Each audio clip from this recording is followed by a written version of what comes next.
Hey everyone, this is Elijah K. Johnson with Liberty and Finance. And back with us today, our good friend Steve Penny from the Silver Chartist, and our affiliate link with him is silverchartistliberty.com. I believe it's in the description of this video, but just go to silverchartistliberty.com and you'll be able to find the website there. Steve, thank you so much for joining us today. You bet, Elijah. Thanks for inviting me back. It's nice to be talking with the metals up, not so much today, but on the week, we're having a nice week where in the past, when we talk, it seems like they're always just getting obliterated. So nice change of pace. Definitely. I mean, I believe it was Monday, we just saw silver surging like 8% or something. It was crazy. We are seeing a bit of a down day today, but what can you expect after rising that much? Your take on what's happening right now and why silver just surged this week? Yeah, silver was up 9% on Monday, and on a percentage basis, that was the biggest up day, I believe, since 2008, so about 14 years. So I think, we've probably seen the lows in silver. What caused that? I mean, you could point to a lot of things. We see some central banks starting to pivot, and I think it's just a matter of time before our own central bank does that here in the United States. But really, that beach ball was just pushed so far underwater. That spring had been just so far compressed that it was due to pop. All the ingredients had been in place for a major low in silver. And that spring just kept getting a little bit more compressed, each week for the last, handful of months, and then till it popped. And when it comes to what we're seeing right now in silver, are there any levels specifically that we've broken, some resistance levels that signaled that, we're not headed to further lows? Because I know a lot of people are looking for maybe another washout in the metals, but your take on where we go from here? Yeah, why don't I go ahead and share my screen? I'll just point out some important levels that I think are watched by the institutions and the big money that really trade off of technicals. And big money looks at these levels in these charts. So it's important for us to know what those levels are.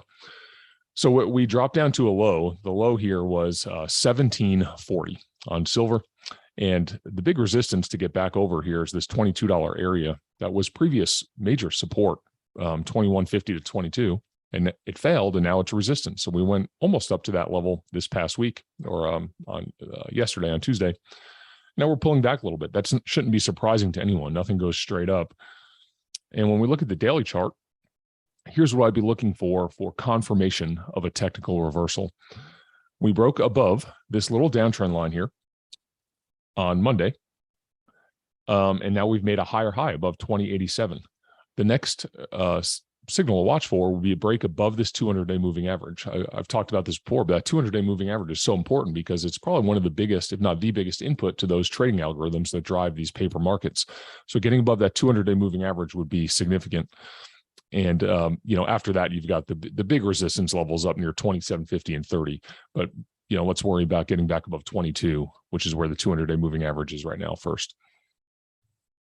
Now, for gold, I know I've heard some people saying that it broke below a key point just a few weeks ago when it went into the 1600s, and people are expecting it to possibly fall to, the $1,400 level.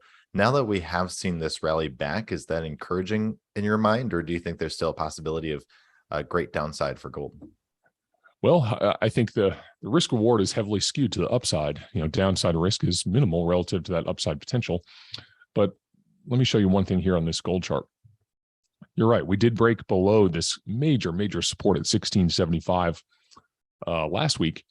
But what's really encouraging is that we rallied back above it. And some people might call that a false breakdown. And that's actually a buy signal. When support is lost, but it doesn't stay there, and then it reclaims what was support as resistance, a lot of traders buy that breakout back above what was support and is now resistance. So that 1675, that looks to me like a false breakdown. I think that's what's the most likely scenario. You do have this downtrend line resistance here. And when I switch over to the daily chart, we're still below the 50-day moving average and the 200-day moving average. So there's some technical damage, obviously, in gold and silver, and we've got some levels to reclaim before we can say, hey, the lows are in for sure.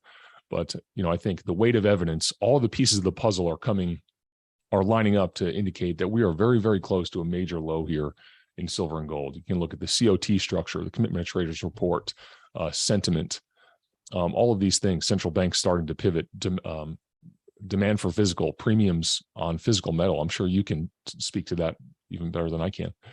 all the pieces are in place for a major low. I think we're getting very, very close if we're not there already.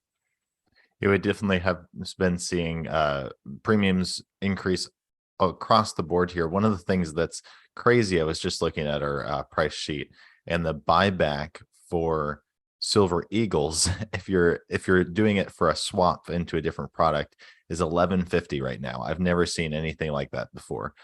So it seems like we are seeing increased premiums and that dramatically right now. But your perspective on kind of some of the reasons this week we have seen precious metal rise, if you could remind our viewers why we have seen these prices rise recently this week. I know there has been a lot of action in bond yields recently in the US dollar. If you could remind our viewers about those. Yeah. So like I was saying, all the pieces of the puzzle are starting to fall into place for a major low. The one thing that's been missing is, everyone's been expecting this Fed pivot, and Powell has continued until recently to talk tough. Hey, we're prepared to inflict pain on the economy. We're going to crush inflation. I'm the next Paul Volcker. He's not the next Paul Volcker, and I continue to believe he's going to flinch, not because he wants to, but because they have to. It's just math. And let's talk about that Fed pivot for a minute, because that means a lot of different things to a lot of different people. I'm in the camp of saying, hey, they're going to pivot probably sooner than many people think. And, other people might say, hey, that's ridiculous. You're wrong. But I think in their mind, they might think when I say that I mean, they're going to go from what they're doing now to just full on debt monetization, QE on steroids, all that, turn on a dime and do that. I don't think that's the case. To me, the pivot is when they slow, when they go from 75 to 50 to 25 basis point hikes, and then probably pause. And then sometime maybe next year is when they turn on the spigots again. But gold and silver are going to see all of that in advance. And I think they're starting to sniff that out right now, that, the rate hike rhetoric has probably peaked, and they're going to start to take their foot off the gas on that kind of talk. And I think gold and silver are sniffing that out right now. And when we look at the miners as well, what kind of action are we seeing there? Yeah, I mean, if the metals have been obliterated, which they have, the mining stocks have been even more obliterated, especially the junior silver mining stocks. I still think these things are at present tremendous value proposition for those who can handle the risk and have the proper time horizon. That's where you can see the money I've made personally in these sectors is buying at times like this, when they're just hated. No one even wants to look at these things anymore. Unfortunately, the average person, average retail investor, they want to buy them when everyone's talking about them. They're hot on social media, but when they're hated, it's when the guys like Rick Rule, the successful contrarian investors, are out buying. And, I'm scaling in myself here. It definitely does seem like sentiment is extremely low right now. Even as, we've seen this rally right now, people are talking about how it could fall lower from here. But it seems like, this is kind of the environment that you want. This is the kind of talk you want to see right now if you are a contrarian, right? This is the exact environment you want to be in, because you don't want to be in something where everyone is jumping in. You want to be in something where everyone hates at the moment.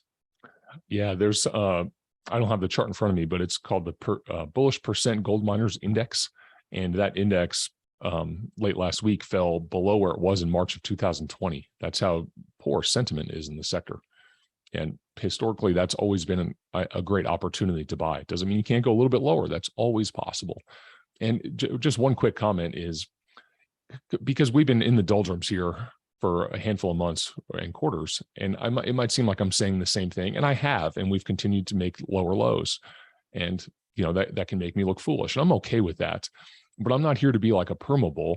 I remember you and I speaking, a year or two ago when they first started talking about rate hikes. And I said, yeah, I think they're probably going to do it, when no one did.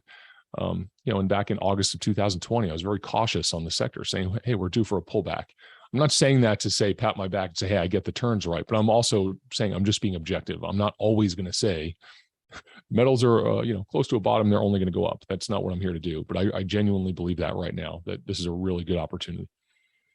And I know you've pointed out many times in the past that the downside, for example, for silver is very low, but the upside is very there's a huge upside potential for silver. Is that still your view? Like, what do you think the downside potential is versus the potential upside that we're looking at right now? Yeah, I think this is a great way to think about it if you've got a 1+ year time horizon. And this could all unfold much sooner than a year. But let's just call it that.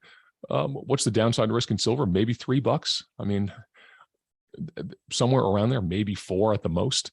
But if you think silver is going to 50, and I think that's conservative, that's $30 of upside. So $3 of downside, 30 on the upside. That's a 10-to-1 risk reward ratio. And, anyone who's a Wall Street trader or investor, a professional looks at those risk reward, and they call it an asymmetric setup. And I don't think there's a more asymmetric setup right now, than in silver. And if we could get also into what is happening on the physical market, we see stories of how, there's a lot of physical deliveries off the COMEX right now. We're seeing premiums in the physical market just skyrocket last week.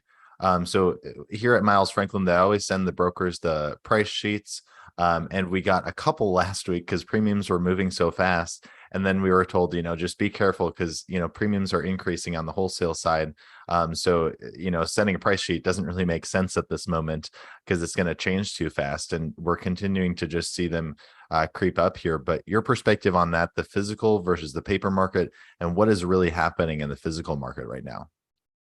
Yeah, I'm not going to speak to the specifics because that's not really my area of expertise, but I talk to people like you, and I'm on email chains with other industry analysts. And I mean, it is obvious that there is massive demand for physical metal right now coming from not just retail, but institutions. Smart money, you can see the commitment of trades report, is buying the physical hand over fist, while retail tends to just puke it out. And that's where it's coming from. But it's also important to make this distinction. We've done this before, but when we look at the price of silver sitting at $21, what we're seeing is a price that's based on supply and demand of paper contracts that can be issued at will on the commodities exchange or the COMEX. It has very little, if any, resemblance to the supply and demand fundamentals of physical metal. And you see that with the rising premiums. You're talking about Silver Eagles with $11 premiums. Well, if it costs you $30 to get your hands on a physical piece of silver, but your paper price says 20, what's the price of silver? Well, I would say it's 30, closer to 30 anyway. Hopefully that was I might have went on a tangent there, but those are my general thoughts. Right. I mean, closer to 35 right now because the 1150 is the buyback price for a swap. Yeah. If you're selling us back Silver Eagles right now, 1150 if you're swapping into a different product, but the Silver Eagles on the buy side, I think it's around like 15 or something right now. So it's like, yeah, if you do want to get your hand on an American made silver product, you're looking at like 35 right now, which is just insane. Yeah, absolutely. So like I said, all the pieces of the puzzle are lining up for a major low. This is to me, a fantastic opportunity. I'm trying to free up as much cash as I can to put my money where my mouth is. So I'm a strong buyer down here. And if we do look at the fundamentals of what we're seeing in the economy right now, we have a comment from a viewer, Greg, talking about how the UK has already pivoted, but the US has not. Your perspective on that, and is maybe what we're seeing happening in the UK, maybe foreshadowing what we could see in the US? Yes, 100%. And when we talk about a pivot, there's reasons that I think get overlooked. One reason they're going to pivot is to boost asset prices, and that's what gets the most attention. People see real estate kind of crashing, stock market tanking, bonds crashing, and they say, oh, we got to boost that up. And that's true, but also we run a $1 trillion plus deficit every year. Who is going to fund that deficit? Who's going to fund it? China's stepping back. Saudi Arabia is stepping back from funding our deficit. Well, the Fed is going to be the buyer of last resort. The alternative is interest rates run out of control. And with a $31 trillion national debt, every 1% rise in interest rates adds $310 billion to interest expenses every single year. So, if we go to a 5% interest rate, just for easy math, that's over $1.5 trillion a year of interest payments on our national debt. That can't happen. The math doesn't work. The Fed can't let that happen unless they want to just crash everything. But if they did that, then, they would get the blame for it. Whereas if they inflate the debt away and debase the currency, people don't understand it and they blame each other. They blame everyone who shouldn't get blamed gets blamed. So that's why they choose to inflate every time. No, when it comes to what is happening in the markets, for example, the stock market, we are seeing quite a bit of a downturn there. And it seems like we may be headed towards, just falling off a cliff there. Now, your perspective on that, because it seems like when we do see a pullback in the stock market, we do see precious metals fall as well, but then they reverse usually before the stock market reverses. So first, where do you see the stock market heading? And could what we're seeing right now in this precious metals be that reversal of precious metals before the stock market reverses? Yeah, I do trade the general indices, but you know, it's kind of hard to answer that question exactly, because I can easily see a scenario where stocks trend higher over in the coming years, but they underperform everything else, but they would trend higher because of all the currency creation. So, you know, if the stock market doubles, but everything else quadruples, did the stock market double or did it lose half its value? And I would say it lost half its value. But over the short term here, I think as the market starts to sniff out a Fed pivot coming in the quarters ahead, stocks could have one more pop. They could even go and make new highs. But in the longer term, they are extremely overvalued. I mean, this is about the most overvalued stock market we've ever seen, especially when you compare it to hard assets. If you run ratio charts, Dow versus gold, Dow versus silver, Dow versus platinum, you'll see, you can phrase this one of two ways. Commodities have never been so undervalued relative to general equities, or general equities have never been more overvalued relative to hard assets. So that's where the risk, that's where the value is. Hard assets, not the stock market for sure. And we definitely have seen incredibly strange valuations in the stock market. And as they say, don't fight the Fed. So if we do see a pivot, it's very possible, as you mentioned, that we could see new highs for the stock market. But Steve, if people are interested in learning more, they can go to silverchartistliberty.com. And one of the things I think is really cool about your service is it's they get to see your whole portfolio, right? Everything is out in the open and see what the trades you're doing and everything like that. Can you share with our viewers the service that you provide there? Sure. In a nutshell, it's a fully transparent over-the-shoulder service with real-time alerts. So I show the members exactly what I'm doing with my own money. It doesn't mean I get everything correct. You know, you see the mistakes I make as well, but hopefully that transparent look helps people to make wiser decisions in their own investing and financial planning. And one thing that's also maybe a little bit unique is I take 10% of the overall portfolio and I trade it with the goal of monthly cash flow. So we also do a little bit of trading around the core positions. All right. And any last thoughts before we let you go, Steve?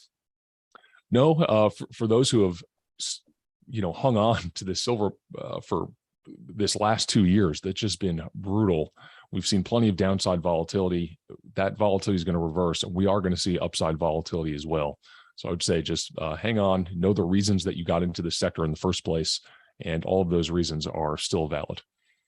It definitely is a wild ride, and anyone who invested in silver should probably know that silver is quite a wild ride, and it should be very exciting to continue to track this. Stephen, thank you so much for your time. Thanks, Elijah. Appreciate it.